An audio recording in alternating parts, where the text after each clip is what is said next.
Okay, so thank you everyone for attending. So this little session is going to be about how students submit policy proposals and how we can engage students in making positive change. So I'm going to do the main bit of this session. Christina will come in a little bit later to clarify some bits that I've not made clear and omissions that I've made, but also to to go through a document that it's important that you're aware of the existence of and how we can use it. It's not going to be terribly interactive, I'm afraid. It is more of an information dump, so I'm sorry that this is not as interactive as some of the other sessions. But what I want to focus on today is, we'll first of all go through the objectives. We're going to provide information to staff on the slightly new way that students can submit policy ideas and how we work with them, explain the rationale for why we have changed the procedure and what we hope to achieve by changing it, and to let you know about the system that we've tried to create that will allow us to achieve all the aims of policies that have been ratified and voted through. So hopefully we can meet those objectives by the end of this particular session. I want to start by discussing or letting you know why we've made changes to the way students submit policy ideas. So there are three main reasons. One of them is that when we get policy ideas submitted from students, whether it be through student representatives or students themselves, ideas are often not fully formed and we're not always sure what it is that students want to achieve, whether it's practicable, what the focus or the goals are. So we wanted to have a system where we could support students so that we could be clear about the change that they want to make and to help them to make it. It also became clear to me when I was starting this job that there were quite a few barriers with the old system that meant that students were not as engaged in the process from start to finish in terms of suggesting an idea and being involved in it, becoming policy. And I felt those steps were discouraging students. An example of that is the fact that students often were, if they submitted a proposal, were required to either write an A4 side piece of evidence or proposal for Union Parliament, or nominate somebody else to represent that idea at Union Parliament. And I think given the lack of engagement we have in a lot of students and student groups, that I think was a significant barrier to having students being engaged in the process. I also think that sometimes, even when we get policies through Union Parliament and ratified, the work that needs to be done is often almost forgotten about or watered down, and therefore we're not always clear about what actions need to take place to put the policy into practice. And therefore, although we have a good policy, that the change that is suggested by it isn't always achieved. It's watered down or sometimes forgotten about, and we really wanted to change that.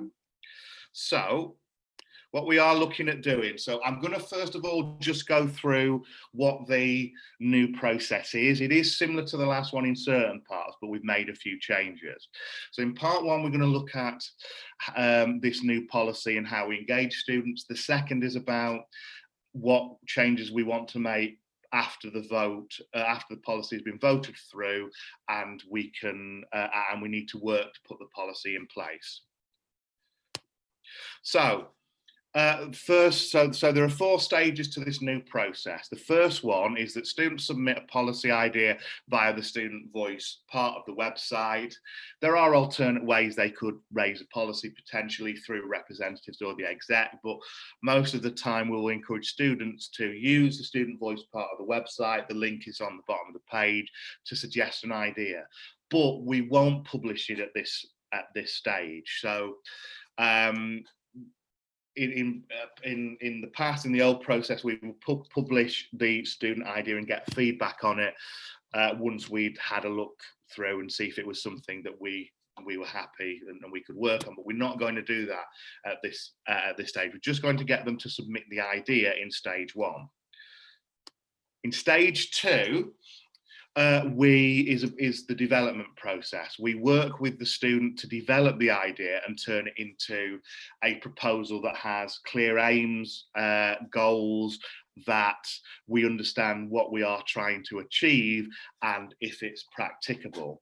And to that end, a policy champion will be appointed to aid the development of the policy and actually support it and bring it and introduce it at Union Parliament. So a policy champion will be one of the executive team, and it will match with, and the person chosen will match with what their aims and what their manifesto pledges and what they're currently working on. So we will allocate it on a case-by-case basis. I, as policy and campaigns coordinator, which I've just, for brevity, I've put as PCC in this training, I will make contact with the student as well and work with them on coming up with a policy, making sure we have proper identified targets and goals and time limits. Now, it's up to the student proposing the idea how engaged they are at this stage. They can leave it all to us and we will contact them with progress updates as we go along, or they can be involved and write a policy themselves with our support. But we feel this stage is needed to make sure that we have clear, fully developed policies that have goals that are achievable and meet the aim of the change they're trying to achieve. Now, in stage 3, that's when we will seek feedback from the entire student body. So once we've got a policy written that is fully developed and clear about what it's trying to achieve, that's when it will be published on the website, and feedback will be gathered from the student, from the whole student body in the normal way. We'll ask for comments, we'll ask people to like or dislike policies, and from those comments we will see which policies we want to take to Union Parliament. So the main difference at this stage between the old process and the new process is there is a development phase between us getting the idea and us publishing it and seeking feedback. In the four-stage policy will be taken to Union Parliament, and it will be proposed and supported by the policy champion. The policy champion will have worked with the student and myself to come up with the pros and cons, the objectives, and the change, the impact that we want it to have. And so we will be able to go to Union Parliament with, I think, a much more concerted and fully developed policy. And if the policy is voted through at Union Parliament, becomes BED's SU policy for 2 years. Obviously, policies, if there isn't enough voting members at Union Parliament, they can be ratified later through the executive committee. So that's basically the new policy, as briefly done. Does anybody have any questions about that stage before we move on to what happens post ratification of the policy? I've got a question. Oh yes, yeah. So with that 4-part stages, I think my assumption is that whilst it feels like there's quite a few stages there, actually they could proceed very quickly. Yes. And yes. So one question is about how quickly can it change, how quickly can it move, especially when a student raises something. Quite often they just want the SU to put their might behind them straight away on a small issue that might just affect them. That's what they're thinking. And so we want to make that as smooth and as quick and as easy and as responsive as possible. The second question I've got is about, I forgot, it's dropped out of my head. I'll come back with it. Well, in terms of the first part, as you say, it can proceed quickly. I mean, we did the sunflower scheme policy in this way as kind of a trial run, and the development stage was really only a few days. So we got from stage 1 the idea to the development stage to publishing it, I think within about a week, and it was actually a fairly quick in terms of the whole of that stage 4 process. So it will depend on policy to policy, because certain policies will need more development, certain students will have a bigger idea of what they want to achieve and how we can achieve it, and certain policies will be more controversial and less practicable, so we might need to work with them to work out what we can achieve and in what time frame. But we can move these along, I think, fairly quickly, and proceed from stage 1 to stage 4 in a week, 2 weeks, quite easily for some policies. Great. And the other question was about when students submit something and then don't get the upvotes. So quite often we've seen students submit some sort of policy petition or something like that, but then it kind of sits there for a while with maybe 6 or 7 votes. And I'm just wondering whether part of the policy champion is perhaps to try and look at our comms, that work with comms, to see it kind of pushed out to students. Because something students say is, rather than always being asked, what feedback do you have, sometimes they want us to put words in their mouths and say, does this issue affect you, and things like that. Yeah, I think that's right. I think part of the policy champion's role will be to kind of raise this social media and look at engaging comms in making people aware of it. I think sometimes if students have a really good idea that we've not thought of, we can, we're happy with that. The policy champions, as long as there isn't negative feedback from the student body, we can take that forward. That's, I think, what happened with the Sunflower Scheme policy. We all thought it was a good idea. We moved it quickly, and I think it benefited the students that way. So yes, I think part of the policy champion's role, as I envisage it anyway, will be to use social media to gain traction among students. Before I move on, Christina, is there anything you want to say at this stage? I think just to sort of add to sort of the points that Mark said.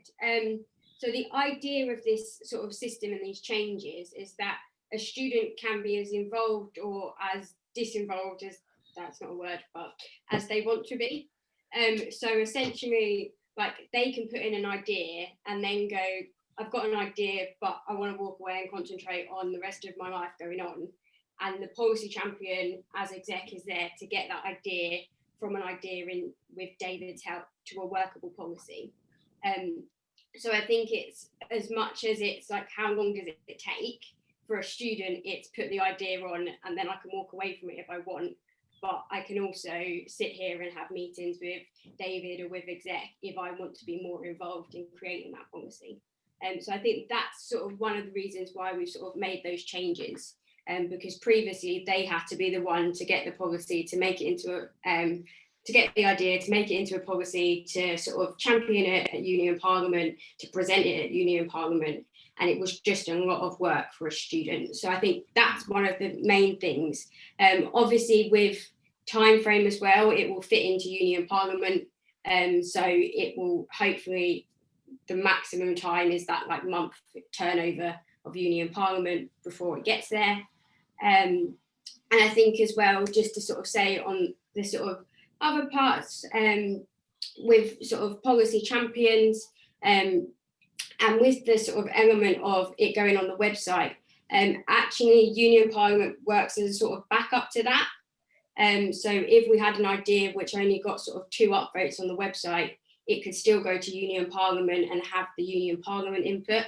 It sort of gives them, us and people voting on it at Union Parliament, that extra source of commenting on it and sort of talking about it for our Union Parliament members to make an informed decision.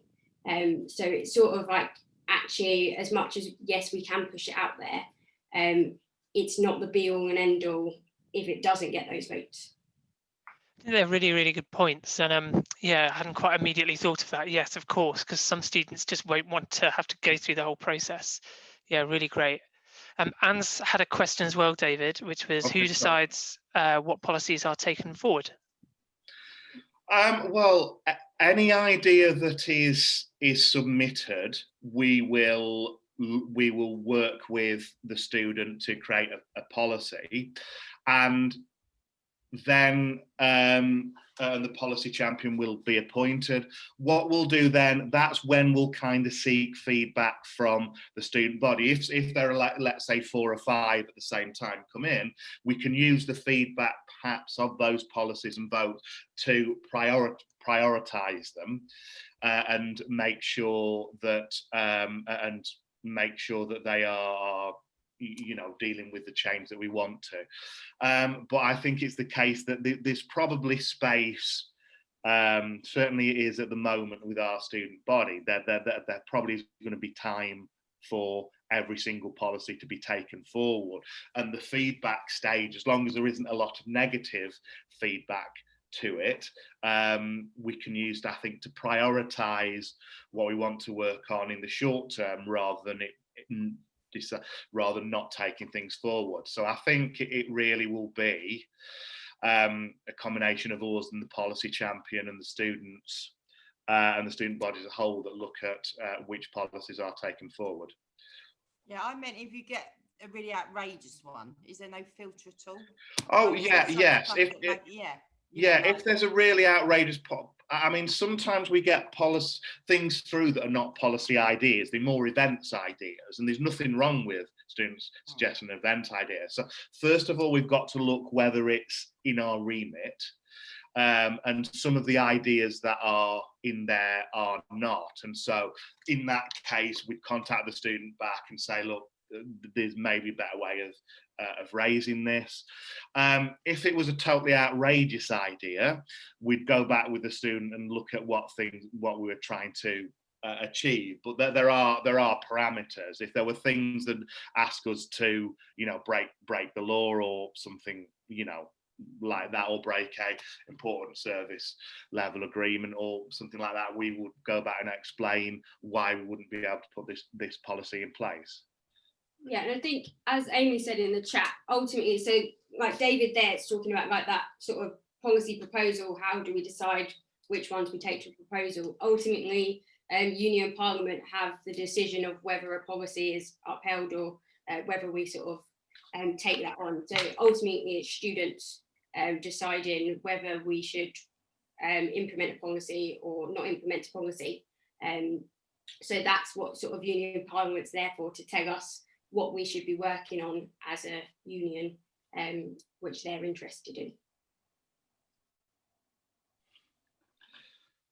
Okay, I mean, thank you for all those questions and comments. Can I move on now to the second part of this, or does anybody have any further questions and comments? I'm just anxious of time and not wanting to run over. Okay, so in terms of then what happens once a policy has been voted through, then what we're trying to do at the moment is come up with a plan for what I'm calling the implementation stage.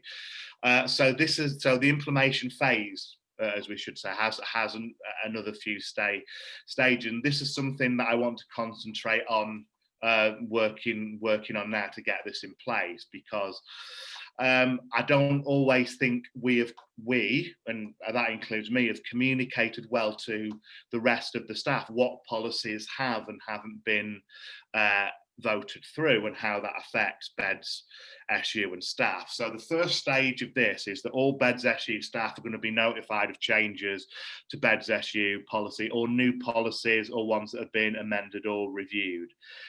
I will let you know within 1 week of Union Parliament of any new policies that have been ratified. Now, I will either do that, there's 2 ways that could be done. That can be done either through a written document disseminated through email or Slack, or orally through or a different meeting. So you don't have to come to tell me now, but which would you prefer that to be? Would you prefer that to be done orally at one of these meetings, or a document, you know, I could add this to the policy briefing that I do, and add bits on as necessary about what policy, if people find that useful and are going to make sure that they read it. Does anybody have any firm ideas, either one or the other, or are they all okay? Yeah, Mick. Yeah. Yeah, just I would be against Fruity Loop because again, or orally, because I think sometimes people for no fault miss meetings and they may not be aware. So I think it's useful to have some kind of record, especially as a part timer, because say sometimes meetings are held outside my working hours. So definitely some kind of written record. No, that does make sense. I mean, do you think it would work if I added it at the end, kind of the brief of some of the briefings? It won't be every single briefing because union parliaments don't happen, you know, every single week. But it might be one that contains it every month. Say. Yeah, I think that'd be useful, and also I think when they were sent out, briefing would be briefing plus. Yeah. The ones that did have a change of. Yeah, I can slightly rename it to briefing and union parliament update, potentially the ones that have those on. Yeah, that's an easy change I can make. Okay, anybody else? Sorry, I'm just trying to scroll through, see if I can see any hands or anything like that.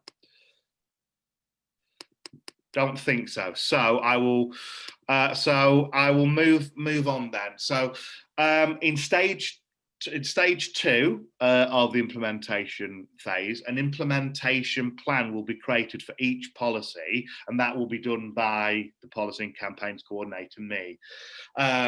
At this stage, the plan will contain SMART goals, actions, dates, and responsibilities, breaking down the actions needed to put the policy into practice, and list who is responsible for putting those in. So for every policy, an implementation plan will be created, and that will contain a list of actions. So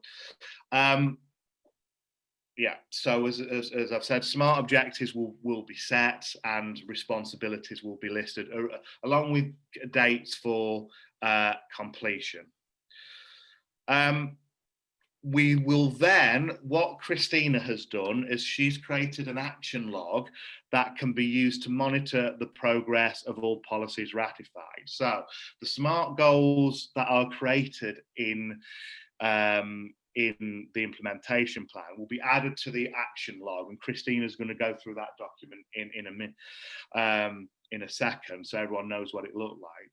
And basically, and it's listed via policy, and and your team may decide also that you need to add tasks to achieve an objective. So an implementation plan may create possible activities for things like Marcoms and others, and you may then need to decide to add tasks in order to achieve an objective. Oops. So and then the log is a way of monitoring the progress of these actions, and once they're all completed, we color coding it, I think, so that you can tell what's to do, what has been done. Once and that will be made available to everyone, so it can be seen what tasks are there to achieve, who is responsible for it, needs to do it, and the date that it is. And this we'll just use as a monitoring tool to allow us to progress the policy. So Christina, are you all right if I log out of here, and can you show them? Is that okay? Yeah. Yeah. Okay. Yeah. Okay, so we will send you a link to this document. For those of you who don't know, I love an Excel spreadsheet. So as you can see, it will have the goals of the policy and the objectives, and then it will have tasks. As a team, what we're sort of relying on is that these policies come into progress, and we know that within our bigger team we have expertise in certain things, so obviously marketing, and we're sort of relying on us as a team to be able to decide what tasks we might need to do in order to reach those objectives. As David said, we'll have some deadlines to when those tasks should be achieved, which you can add in, and I also add some formats into that, so it brings up when they're overdue and things like that. And you can go through and filter by, we've got sort of the responsibility as a team, and then the ability to also add sort of like individuals responsible, just so we've got a way of sort of monitoring what team should be doing what. And then you can go in and look at what's complete, incomplete, and in progress. So I've put filters on it, so you can just go in and choose, and hopefully it should change colour automatically when you do it. So we know what's going on and we can sort of easily look at it. And then there's just also a column at the end if you want to add any comments. We are well aware, like with everything, that sort of things change. It might be that we set out to do a task at the start and COVID comes along and now you can't do anything, and things like that. So we're well aware that sometimes action plans everything doesn't get done, but there is the ability to sort of leave comments as well, so we can see the sort of progress of it. And obviously we can then sort of filter through and see what we've got left to do, and things like that. Anyone can update it. It's not reliant. I know as sort of our team, we're looking to sort of look at it in sort of department meetings and just sort of go over what we've got to do. So it's sort of still reliant on sort of managers being responsible for adding that to our workload. We're not going to be coming to you and demanding that you do it. It will still go through sort of line management structures, like with any work. But it's just an extra sort of thing that we can keep track of what our students are asking for. And I think that's the key thing. This is what our students want. And therefore it's something that's really important to us as a union. Any questions on anything David had said or the spreadsheet? I can't see everyone.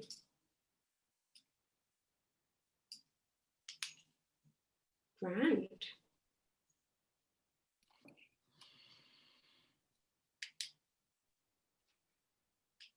Okay, well, I think that's the end of the policy and support session, right? So thank you so much, David and Christina, for a really informative session. And I think this, as David suggested, I think this could be a really good induction tool as well for people to check in on how we do policies, and a recap as well, great for officers too, and also potentially good for students if they want to know what happens under the hood. So that's really great. I'm going to move us swiftly on because we've got another session to come. So thank you again, David and Christina. No problem. Thank you. Thank you for listening and